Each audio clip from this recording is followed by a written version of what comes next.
Hey guys, really appreciate all the support you guys been giving me on YouTube recently. I've been having a ton of fun in season 9 and hope I can just keep coming out with videos to help you guys learn this game.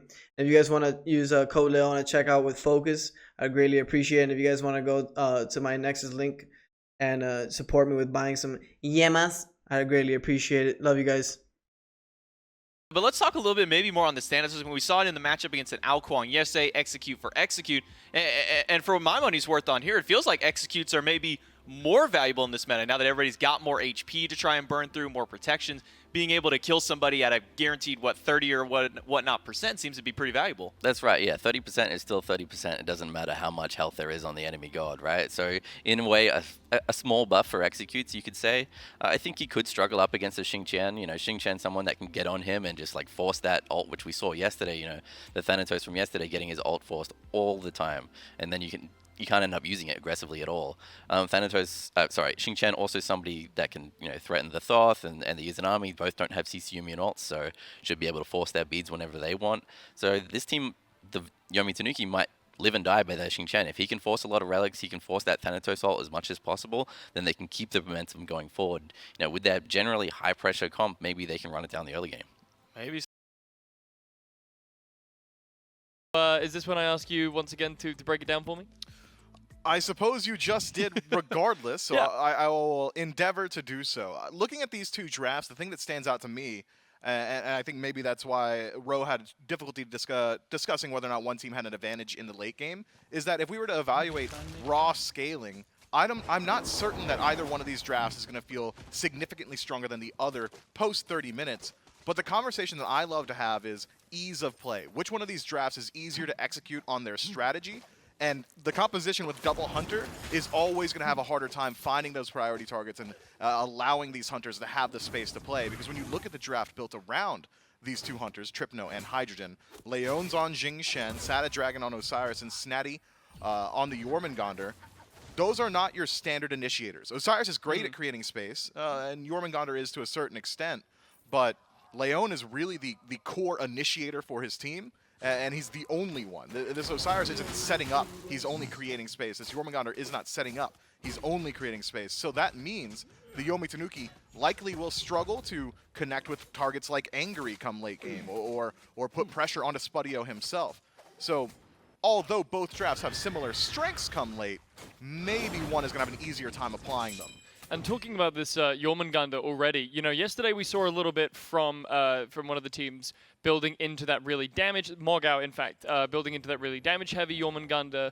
Already we're starting to see this kind of differential from Snatty building into that helmet here first. Yeah, helmets I think should just be core on Guardians in the Soul Lane. All of them have got phenomenal stats. You're not really feeling the nerfs to bruiser items for Guardians like we saw towards the Warriors, so still going to be relatively tanky, have decent damage output, low odds that you fall in the lane, and even in picking up a helmet, you're essentially double dipping on defense as it is a physical Soul Laner as well as a physical jungler. So I love this pathing from Snatty, and as Rose said, if you want to apply anti-heal a little bit later, Divine Ruin is great. Bit of an attempt here at a steal by Elion, but it's not going to be too successful. However, with the rotation here from Sharpay, he might be in some trouble, but the whiff of the scythe should make Elion be just fine there. Yeah, I love that style of play from Leon. It's very reminiscent of what we saw towards the tail end of Season 6 from PBM, in that these Guardians, these supports can just play the oppressor, be aggressive, and sacrifice some of your own farm to either slow down your opposition or at least create a situation in which they are 3-splitting and getting inefficient gold experience, or spending more time defending, especially in 9-5, considering how survivable everybody is, but maybe specifically gods like Jing Shen with all that HP 5, the double leap as well. I think that is a play that Leon is very much allowed to make, and in doing so, forces a 3-split on the purple buff and allows Hydrogen to solo his own, so now a slight golden experience advantage over to the Ho Yi. I expect to see a whole lot more of that. Even had the scythe connected from Sharpay, I'm almost certain Leon just walks out. Yeah, no, absolutely, right? Like, Jing Chen, I think, is such an incredible pickup for this meta for exactly the reason you just touched on, right? This is a character who we've kind of seen drop in and out of the meta at various times, more out than in, though, I would say, at the very least. But this really feels like 9-5 could be the patch Jing Chen really comes in. If Hunters are good, Jing Shen's Ferocious Roar is going to do a whole lot for him, removing some of those auto-attack damage percentage as well as being as survivable as he is, so I agree. I do think I would prefer to see Xingchen more often in support. We do generally see him locked in the soul lane, and over there, he's not really establishing pressure. He will eventually scale and become a secondary support, a secondary initiator for your team, but sacrificing side lane pressure, not necessarily the greatest. But when you've got him matched up with an ADC, the second ability from Xingchen is just such a good facilitation tool, especially with Hou Yi. Just inherent synergy there, locking one person down for long enough that maybe we see some pretty easy lineups from Hydrogen on double bounds or even triples. I do want to touch on that, though, because really, when we're talking about follow-up, off the back of the washing machine from Leon, what's really going to be the damage pool that they're landing into? Like, the Suns is a pretty decent one. Maybe Santa Dragon can time it up with the Lord of the Afterlife, but hold that thought over here on the right-hand side. And Leon, once again, attempting for that purple buff, but no such luck. Yeah, not this time, but still putting some pressure and slowing down the purple and stripping away Spudio's ultimate. So now Hydrogen might have an opportunity in lane where he can attempt to find a 1v1, but I think that's a good point you bring up, and that's partially what I was speaking about with ease of play. On initiation, maybe you're hoping that the follow-up on Whirlwind of Rage and Steel is just a phenomenal series of auto attacks from Tripno or Hydrogen. Maybe one of these hunters decides to pick up Odysseus Bow to spread damage evenly throughout a team fight. I'd be very surprised to see Itemization continually be the same between Tripno and Hydrogen. One of them likely just can't build crit, because then you're just losing out so much to Itemization. So in that case, what is the ultimate pathing? Are we expecting maybe Hydrogen to build into more of a damage build? You know, for my money, I would say Hou Yi's maybe better off out of these two hunters building into that kind of more mace tree ability-based route. Well, considering Hou Yi's second ability does more damage to whoever is lower HP in front of him, and some of the tanky targets he will be lined up against, Kana, as he gets further into the build and such, could create a situation where you would want Hydrogen to be the heavy hitter of the two. But considering Tripno's on Chernobog and objectives are so important, maybe you want him for it. Spudio here caught out on the left-hand side without his dash available to him. Survives a lot longer than I thought he might have done, but that is going to be first blood in the way of Yomi Tanuki. A wonderful rotation from Santa Dragon and close that one out. Hydrogen just using the ultimate to force out the leap, realizing that Santa Dragon was on the rotation in.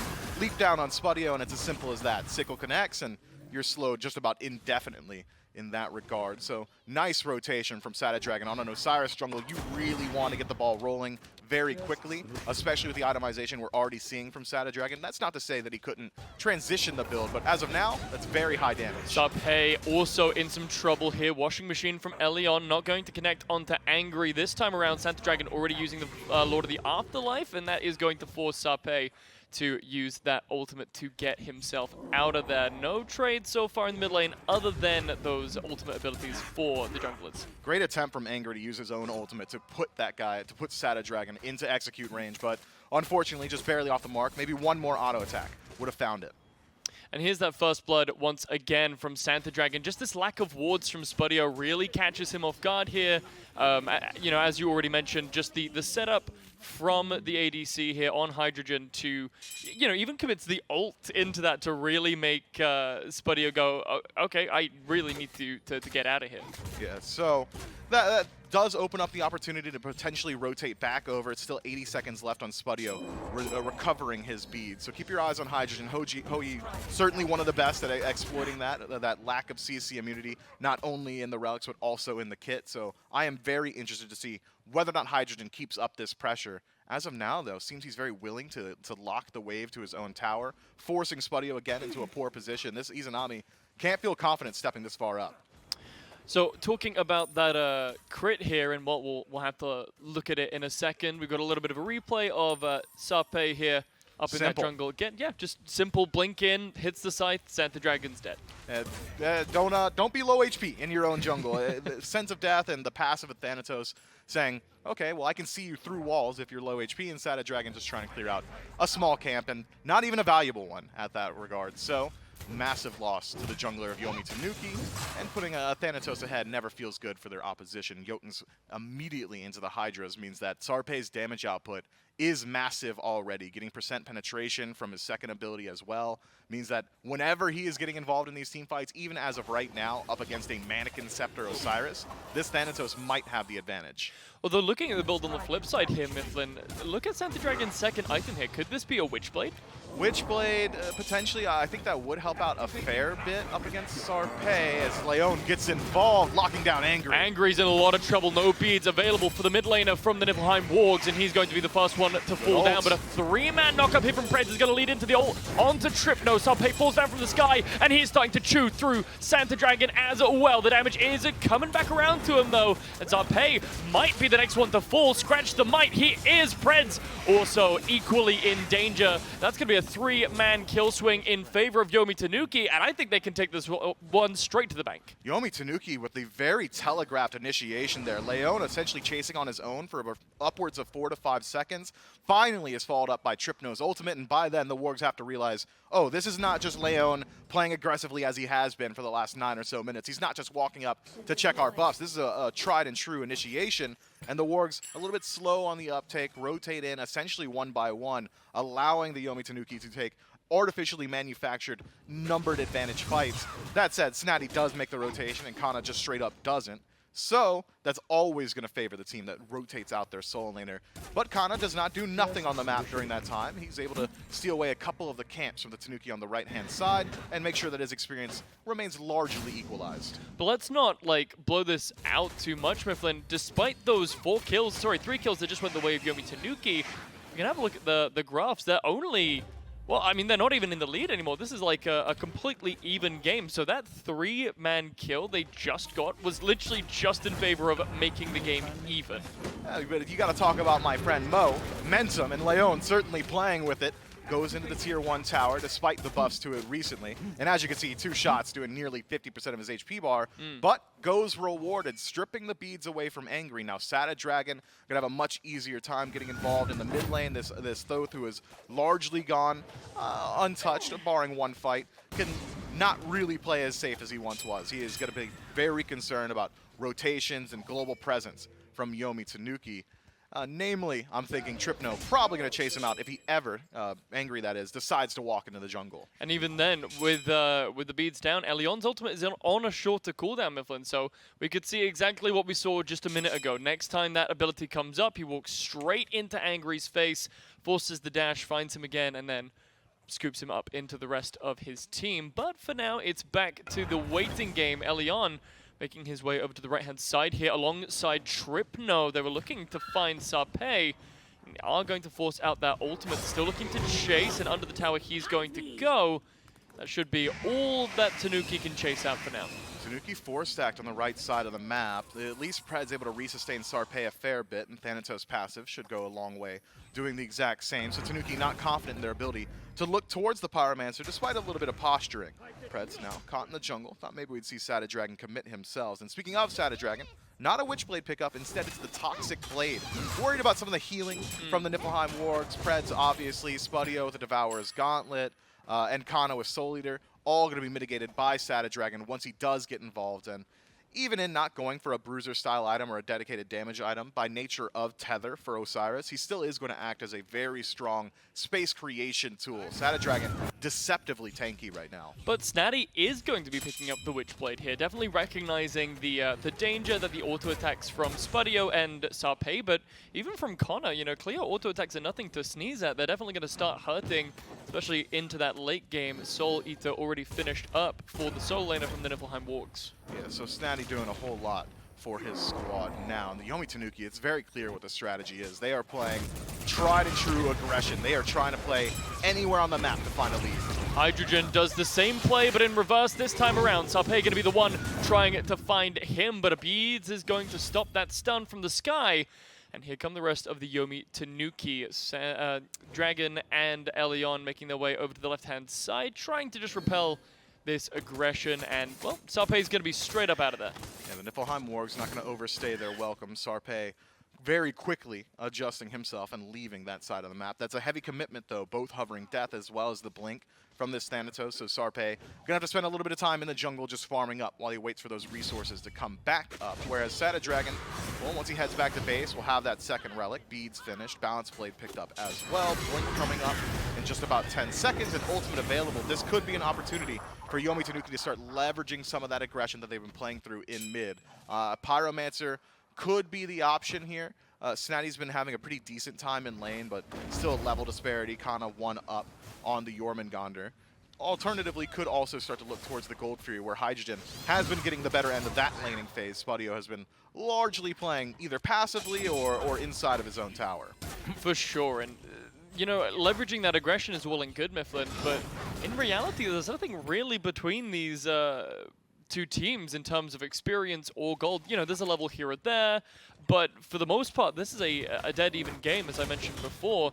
So realistically, what? Tanuki need to find a pick or two to be able to open up one of these objectives. Or they just group up quickly and try and sneak one away. It's a triple auto attacker composition. Stone Cutting Sword for Sada Dragon, Double Hunter comp between Tripno and Hydrogen, and you've got a phenomenal steel wall front line of triple tanks, Sada Dragon, Snatty, and Leon. So I think the Yomi Tanuki can at least try and heat check some of these objectives, whereas the Wargs have got better confirmation. If Angry's allowed to step up, the steal potential is certainly there. Leon trying to get aggressive, just testing what the Niflheim Wargs are going to do to him, and the answer to that is not too much this time around. They don't want to commit too much to that heavy front line. No one really following up from behind, but the Wargs, I think Mifflin might be trying to do exactly what you described, looking towards the Gold Fury, seeing how the Tanukis are going to react, but it is just going to be an Oracle's pull. Yeah, the Wargs would have a slightly harder time going for an objective. Their burn not quite as good, and their front line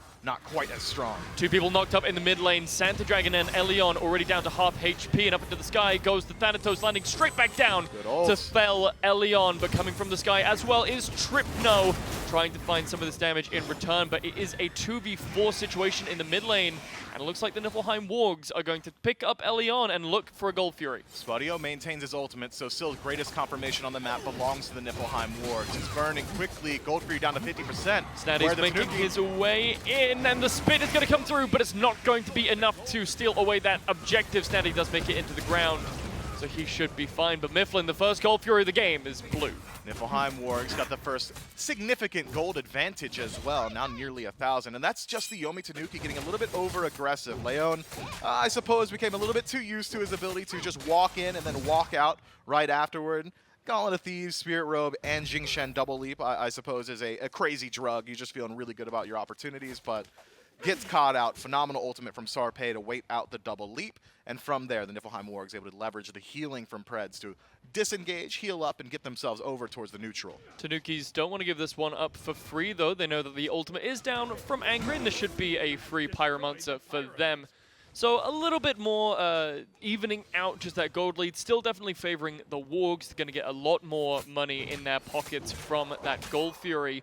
But now both of the main objectives are down. And Mifflin, I think the Tanukis are doing something pretty interesting here. Look at where they're keeping their Trebuchets.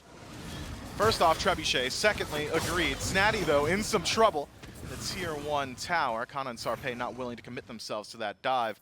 Yeah, I suppose Yomi Tanuki just going to hold those there, wait, and could potentially use them essentially as Oni minion waves as they start to look towards Fire Giants or subsequent neutral objectives as they respawn Primal and Pyromancer a few moments away, about 3.5 minutes. So, curious to see how they play. Mid-Trebuchet released, though. Yomi Tanuki going to generate some pressure on the map.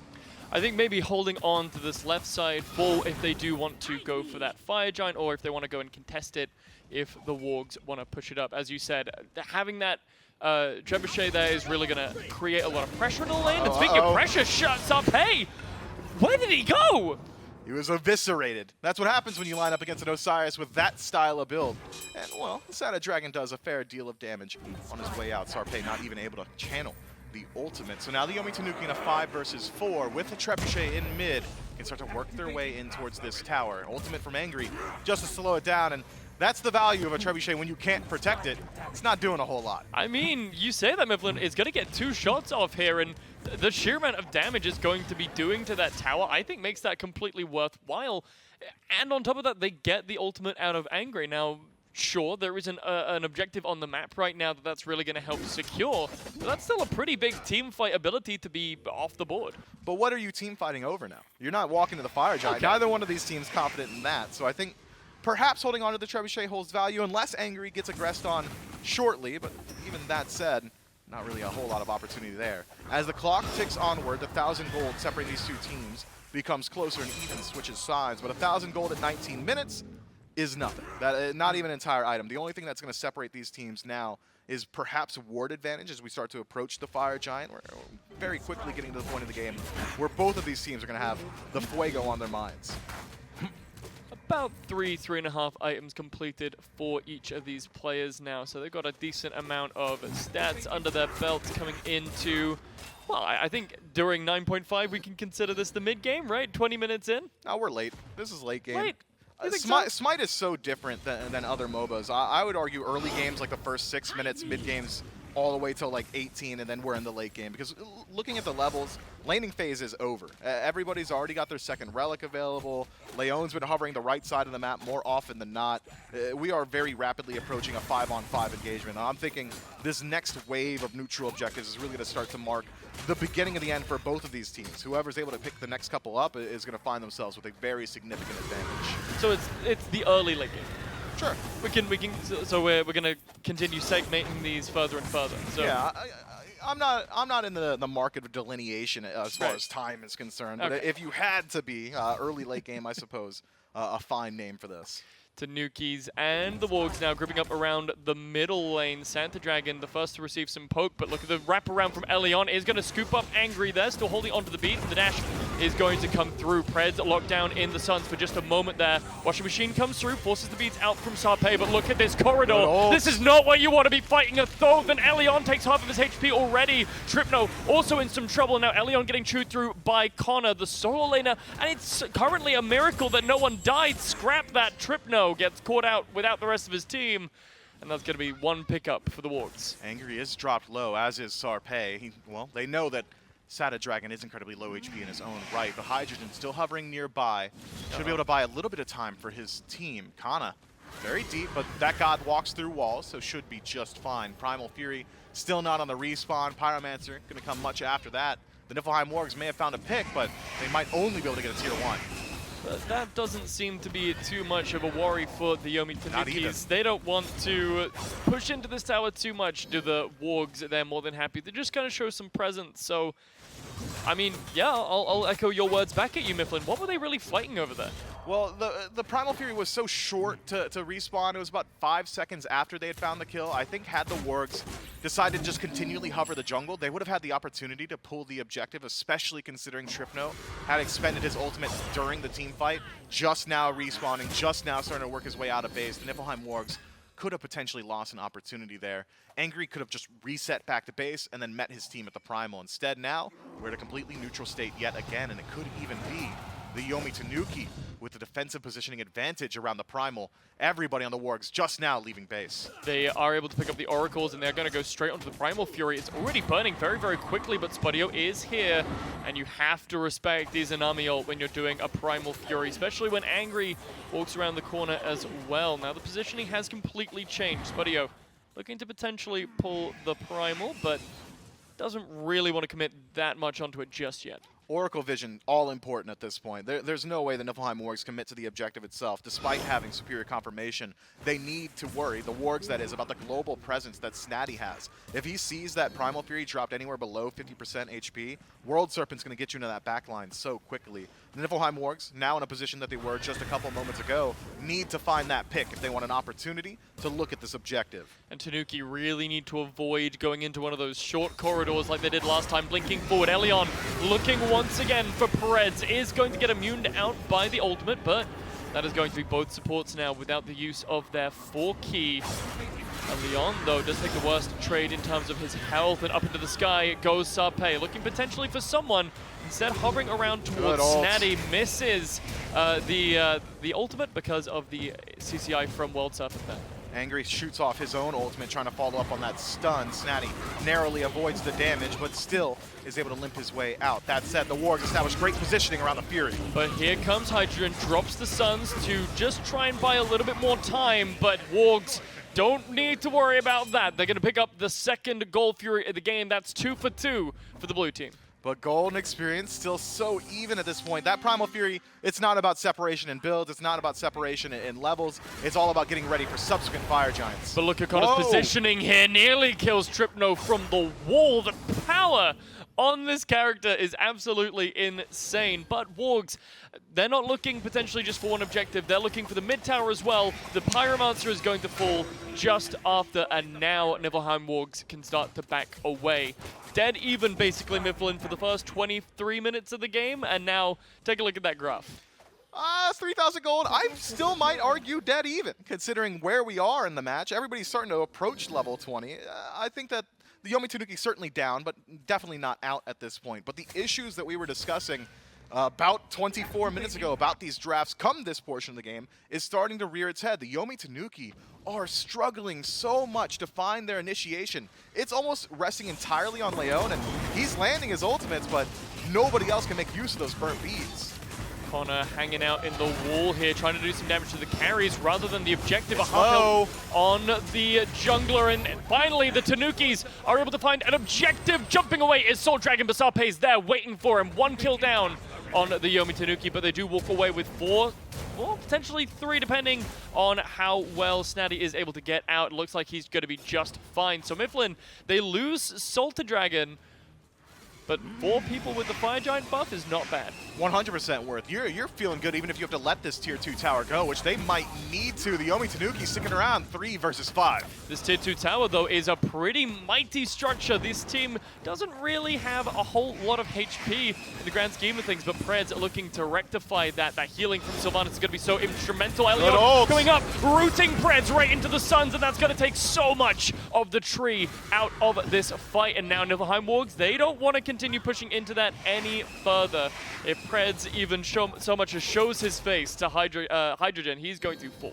Yomi Tanuki from the brink had lost out on every single neutral objective, but that is 100% a bona fide El Leon call, saying, hey, the Niflheim Wargs, they're not on fire. Let's go ahead and pull it. Best case scenario, we get it, and that feels great. Worst case scenario, they force us off and we have to reset. So I think a very low risk play to pull out Fire Giant and a very high reward over to the Yomi Tanuki. And now, with Fire Giant, those concerns that I had about this composition's ability to take team fights in neutral territory are completely alleviated. We are no longer concerned about that because fights are no longer happening in neutral territory. The Tanuki with 4 Fire Giants can start to work their way across the map, sieging out 6 towers. And the Niflheim Wargs, the game is simplified now. It's not, hey, can we maybe target one guy and hope nobody's in the jungle? It's, hey, we're going to go into these towers and we're going to strip them, and either the Wargs put up a defense here or they're going to lose their structure. So we can see what a true 5-on-5 engagement looks like. And pushing up that Trebuchet as well down the left lane. It's going to take a little bit more time, but it means that the Yomi Tanuki, now that they pushed up that wave, don't necessarily have to worry so much. Sape has to use that ultimate to get out back over towards the mid lane here. And now Tanuki, they've got a couple options here, Mifflin. They can stick with the Trebuchet and push down this left tier 2, or they can go to the other lanes and pick up some different towers. With Thanatos ultimate down, I like this call. 4-1 split with Sada Dragon down mid. This Osiris is not concerned whatsoever with the damage output of Thanatos. With both ultimates down, it should favor Osiris every single time. So in a 4-on-4, one team's got Fire Giant, so you got to think that's the one with the advantage. Connor off the mark with that first tick of the ultimate, trying to just do a little bit of damage here, but not quite really able to find much. The Trebuchet is lining up. It's going to be able to get about 1 shot off, and this is the tower that the Trebuchet isn't really going to do too much to. Just a little chunk there at the top. But Tanuki, they don't really feel like pushing this objective too much. Surprised to see that, considering all the resources available to Tanuki at this point. Most ultimates available, every single set of beads up, only 1 relic down, and that's the Aegis for Snatty. And we're not so concerned about Snatty's survivability anymore. Ethereal Staff finish, Spectral as well, and I would argue his ultimate can act as a secondary Aegis.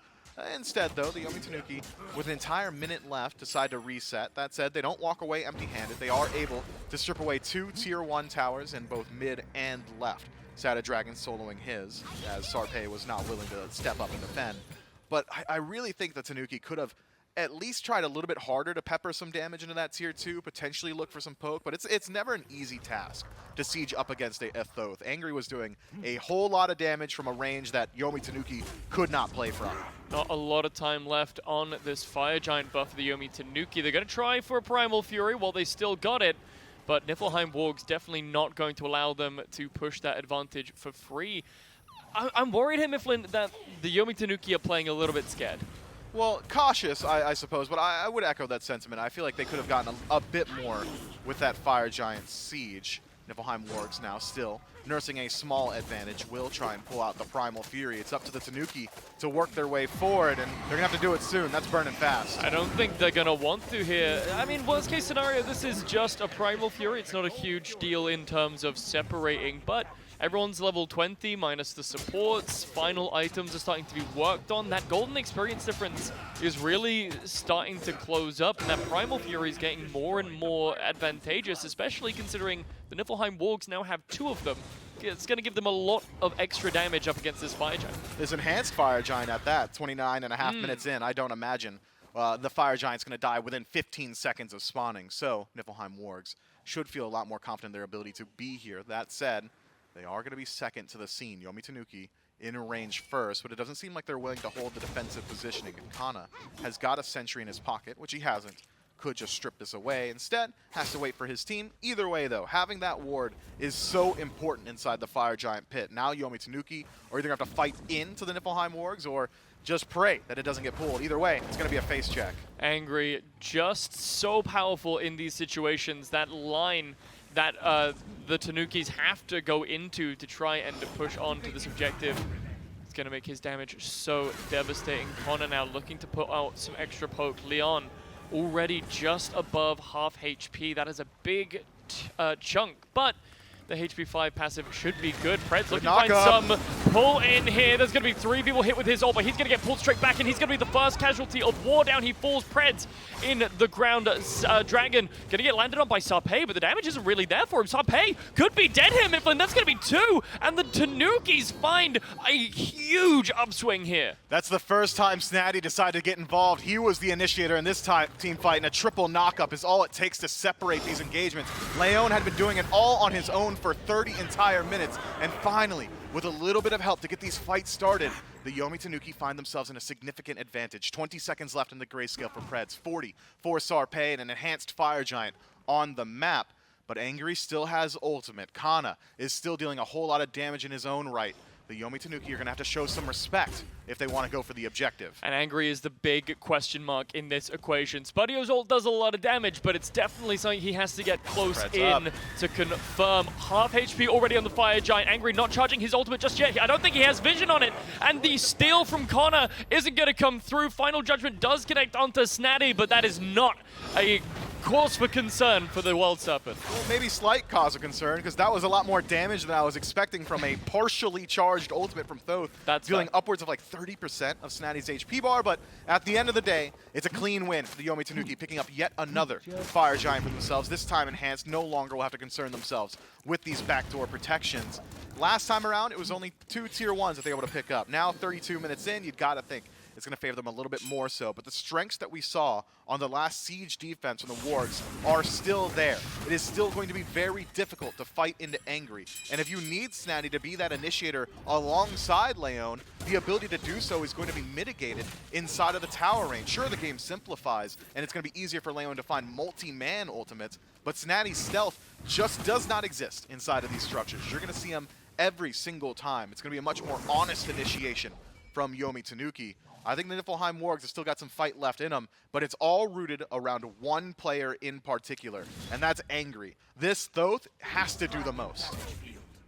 Grouping up around the left tier 2 now, trying to push onto that left Phoenix is going to be a huge boon for the Yomi Tanuki if they can make it happen. Angry still the only one under the tower, and Leon coming around for the wrap. Does a lot of damage to Snaddy, but the Tanukis are able to pick up the tower at the end of the day. Preds forced to use the sprint, but why is he here? Yeah, he's absolutely dead here. No way. He's out. Okay, just about. Sorry, I said no way. There is one way, and that is if he used his ult, and I believe that was both of his relics as well. Just the sprint this time around, but Fortifying Shell likely would have saved him either way. That is a heavy commitment, though. Losing your ultimate, losing that Entangling Wings is just going to make it so difficult now for the Niflheim Wargs to defend, and Dragon finds major value in just distracting an individual member of the Wargs. Tier 2 tower on left falls down. Tier 2 tower in mid gone as well. The Yomi Tanuki have exposed all 3 birds of the Niflheim Wargs and have still got a minute and a half to play with on this enhanced Fire Giant. Dragon doing his best to split up the map.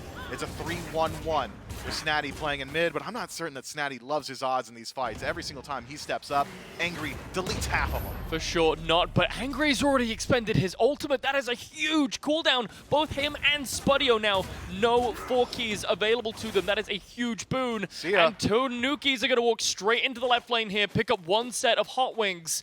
And you know what, Mifflin?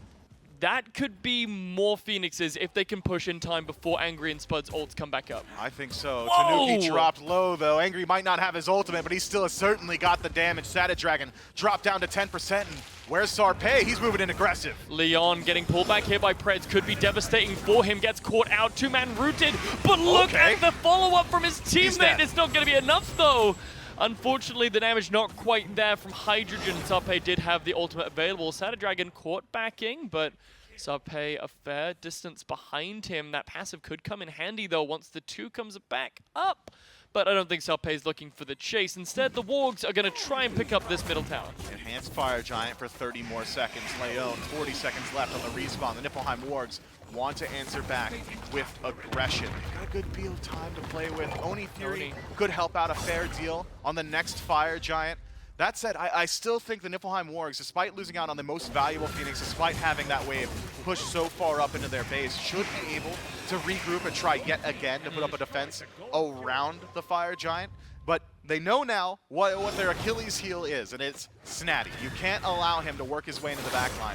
1-man knock up, not a big deal. Even 2, as long as it's in both Angry and Spudio, probably not a massive deal. But 3 in the last team fight is what it took for the Yomi Tanuki to kill just 2 members of the Wargs, and every single time Angry has stepped up, we've seen what his damage output looks like. So I agree with the Wargs here. Send over Kana to the left side of the map. Have him push out these waves. Has been taken notice of. Yomi Tanuki pinging him out, realizing they will have an advantage around this Pyromancer fight. But I would love to see the Wargs step up and defend around the Fire Giant pit itself. I think it's truly astonishing and maybe a testament to just the power of the Niflheim Wargs, that despite both times this Fire Giant goes down being in favor of the Tanukis, in reality, they haven't really been able to get a lot from it. You know, they've got a couple structures here or there, opened up 1 Phoenix, but these fights have still been relatively even, all things considered. Yeah, it's just so difficult to fight into Angry. Thoth plus Thanatos is just a filthy combo, and that Angry is going to set up for that execute just about every time. Dragon lines up against Kana, gets the better end of that 1v1, but Kana's got a healer on his team, so should be ready to fight yet again very shortly. Kadushia's shield plus Soul Eater, and he could resustain himself given a moment's notice. Fire Giant surrounded by the Chaos team, and it's Leon leaping in. Snatty finds 3 people with the knock-up though, but the follow-up isn't quite there this time around Dragon.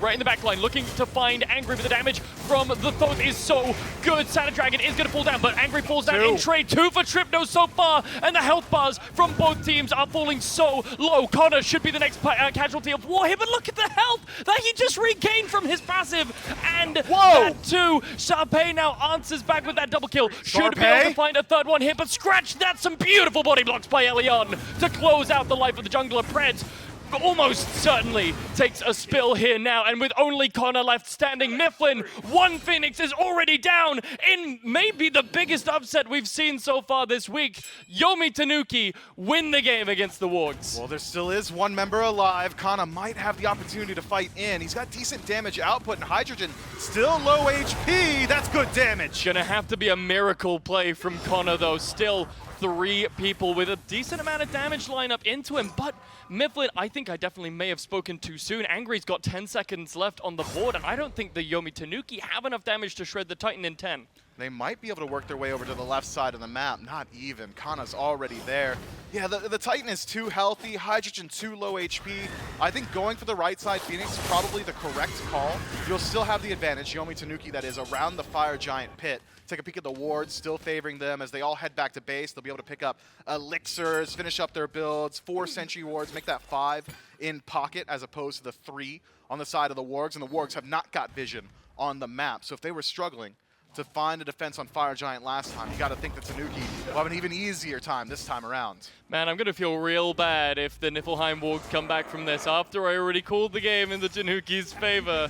As the Fire Giant once again here at half HP. This time Angry does have an angle on it, but way too soon. And once again, 38 minutes into the game, 2 birds dead. Well, sorry, one and a most of a bird down here for the Yomi Tanukis. That left side Phoenix super weak right now. A third Fire Giant, another enhanced Fire Giant at that Mifflin. And the Niflheim Wargs have got to pull out something special. Yomi Tanuki with a double hunter composition and 1 hobbled bird on the left-hand side. Only a couple of auto attacks from either Hydrogen or Tripno is all it's going to take it down. Yomi Tanuki, though, seem to be pushing every single lane. They want to have pressure everywhere on the map. Keep the Niflheim Wargs on the back foot. Looking at that right-hand side, Fireman Wave's already approaching the base of the Order side. Tanuki in a very good position to continue their siege. Everything riding on the shoulders of Angry. He's been doing so much for his team, topping the damage charts at 37.5 thousand. But still needs to do more if he wants to dig his team out of this hole. We asked the Wargs and they said Snaddy was the most player they were the most afraid of here in this matchup. And he has so far been a giant problem now, getting aggressive onto this team. Already at half HP though, and look at this positioning from Sarpei. Could be looking to come down and kill the World Serpent, and he is in a lot of trouble. The shell is popped, but Sarpei gets baited into a corner. Prance here is going to fall down as well to the Suns. Mifflin, 2 people down already for the Niflheim Wargs, and the Tanuki have just got to push down this left Phoenix. The world on the shoulders of these 3 carries, but Tanuki aren't getting too aggressive. They want to clean up these birds first. They want to play this cleanly and as strategically as they can. The Titan's already missing a third of its HP from that wave in the right lane. It's just this middle Phoenix that Tanuki seem eager to pick up. Yeah, here's the thing about there's 40 seconds left on the respawns. There is Snaddy in first, put some damage into Angry, but it was all about the bird, which has already fallen. And now the Titan is the only target. Take a look at those health bars, ladies and gentlemen. While the Yomi Tanuki may be low, it's not going to be enough to stop them from taking the game and putting themselves cleanly into that winner's side of the bracket. That was an impressive match. And I'm so surprised to see the defense rooted anywhere but inside their own Phoenix. Every single time we saw a defense, it was Angry, sitting inside the Phoenix with that unofficial 6-man just dealing immense damage. But this time it's Snaddy who steps forward, gets dropped low. I'd assume the Jormungandr would fall down for that aggressive World Serpent. But instead, it was a bait. He gets dropped low, and all he does is force out the Thanatos ultimate. That's a free kill on a Sarpei. It was an overcommitment from Angry as well, who's then on the back foot trying to chase out a kill on a Jormungandr in neutral territory. Just a clean team fight from there. LAO's shot calling probably deserves some credit, so I'll do it now. Good stuff. Well, we've been talking to Snaddy a lot over the last few days. In fact, we caught up with him in the break room this morning, and he was saying, you know, I'm 2-11 in LAN events so far. This is the most confident that Snaddy has been feeling in a LAN environment, and it shows. The man popped off on Jormungandr, and we're going to see them over on the winner side of the bracket in just a little bit. But we've got another best of 1 set to bring to you guys